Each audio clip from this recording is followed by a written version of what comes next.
Olá! Hoje falaremos de transferência de calor. Sou Carlos Eduardo, metalurgista, professor, e esse assunto é fogo.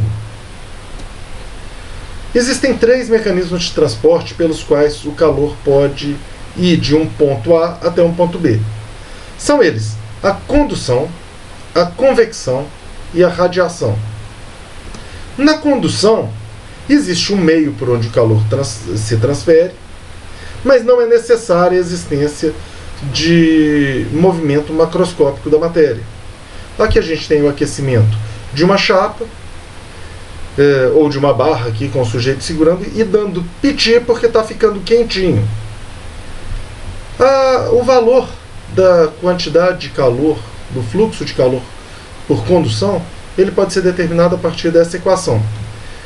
Q duas linhas, que é o fluxo de transferência de calor, é igual a menos K dt dx, onde o K é o coeficiente, é a condutividade térmica, ou coeficiente de transferência de calor por condução, dt dx é a diferença da temperatura pela posição, o que é muito semelhante com a transferência de massa por difusão.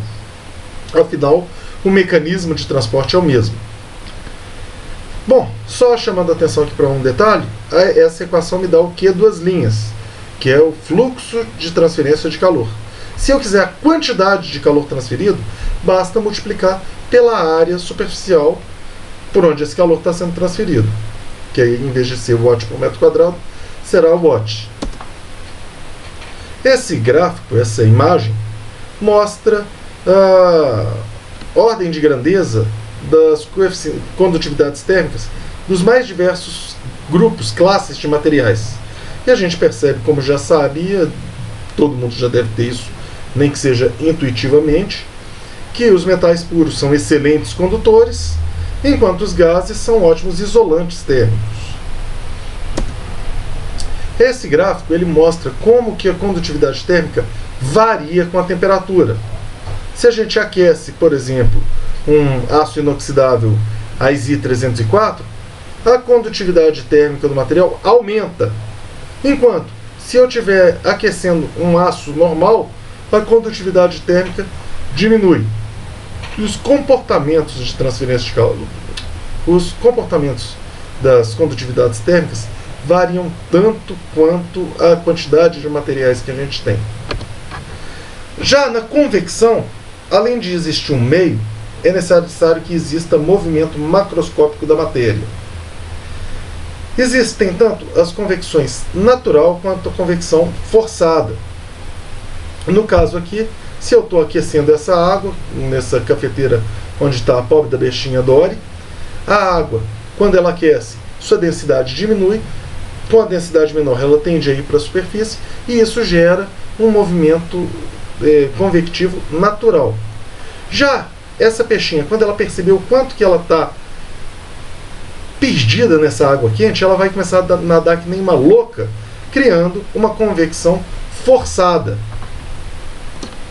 A equação que descreve o fluxo de transferência de calor por convecção é essa que está mostrada aí do lado. O H, que é o coeficiente de transferência de calor por convecção, vai ser igual, vai ser multiplicado pela temperatura na vizinhança menos a temperatura na superfície de onde o calor está sendo irradiado ou recebido. O valor de Q duas linhas vai ser dado em watt por metro quadrado no Sistema Internacional de Unidades. Essa tabela mostra a ordem de grandeza dos valores de coeficiente de transferência de calor para gases e líquidos em condições de convecção natural e forçada e com mudança de fase. É só para ter uma noção da ordem de grandeza desses valores. E finalmente a gente chega na radiação, onde eu mostro o meu mais alto nível de nerdice, colocando o Super-Homem como figura para exemplificar a radiação, considerando que essa visão óptica dele, essa visão de calor, seja uma emissão de radiação. Talvez não seja, mas fica sendo.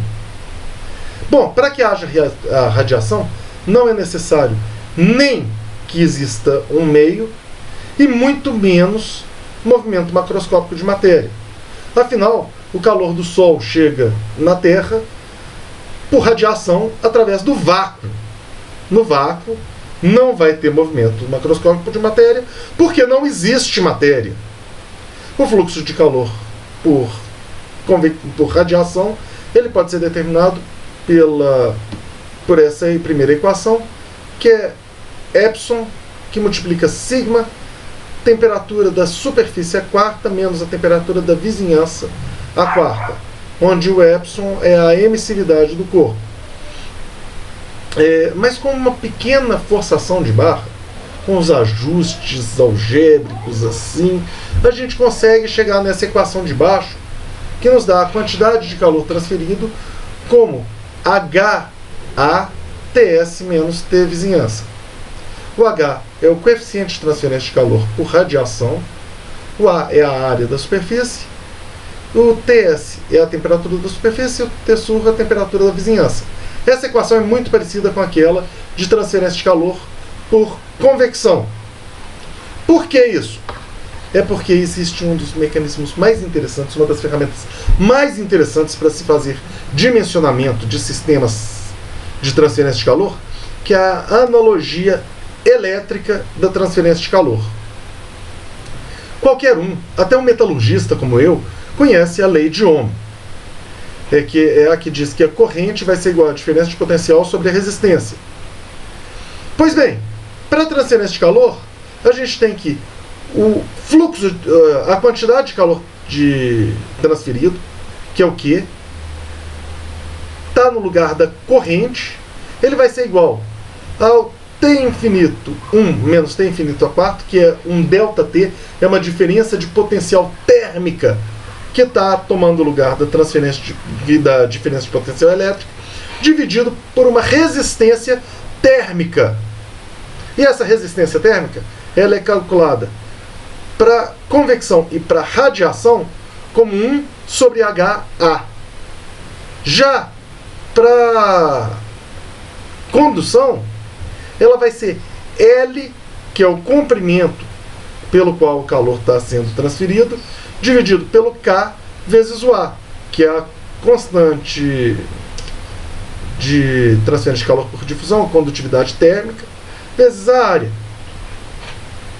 Com isso, a gente consegue, simplesmente com as temperaturas nos dois extremos, e sabendo o que tem no meio, só as temperaturas nos extremos, a gente consegue dimensionar todo o circuito térmico.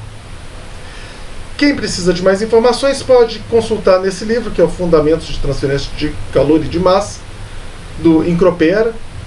Esse aqui é a 6ª edição. Ele é um livro um pouco árido, difícil de ler, mas fala em detalhes sobre todos esses assuntos. Agradeço a atenção de todos e até uma próxima.